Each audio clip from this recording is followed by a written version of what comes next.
ಅಮ್ಮ ಬದನೆಕಾಯಿ ಬೋಂಡ ಮಾಡಮ್ಮ. ಹಾಯ್ ಹಲೋ ನಮಸ್ಕಾರ ಎಲ್ರಿಗೂ. ಇದು 42ನೇ ದಿನದ ಮಿನಿ ಬ್ಲಾಗು.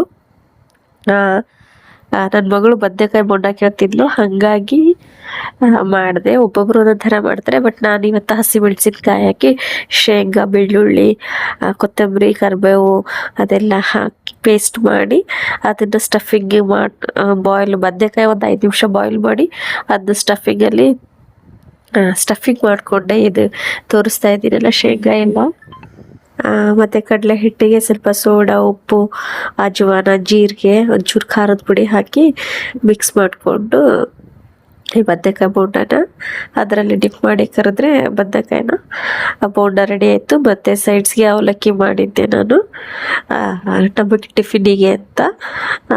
ಅವಲಕ್ಕಿ ಮತ್ತು ನನ್ನ ಮಗಳಿಗೆ ಪುಳಿಯೋಗರೆ ಮಾಡಿದ್ದೆ ಲಂಚ್ ಬಾಕ್ಸಿಗೆ. ಪುಳಿಯೋಗರೆ ಮತ್ತು ಆಲೂ ಬಜ್ಜಿ ಕಟ್ಟಿದೆ. ಅವಳು ಬದನೆಕಾಯಿ ಬೋಂಡ ಅಲ್ಲಿ ಸರಿ ಅನ್ಸಲ್ಲ ಸ್ಕೂಲಲ್ಲಿ ಅಂತ. ಹಾಗೆ ನನ್ನ ಮಗಳು ಸ್ಕೂಲಲ್ಲಿ ಟೇಬಲ್ಸ್ ಪ್ರಾಕ್ಟೀಸ್ ಮಾಡ್ಕೊಂಡು ಬಾ ಅಂತ ಹೇಳ್ತಿದ್ರು. 48 9 9 21 3 3 9 4 4 18 6 4 24 6 8 48 6 9 54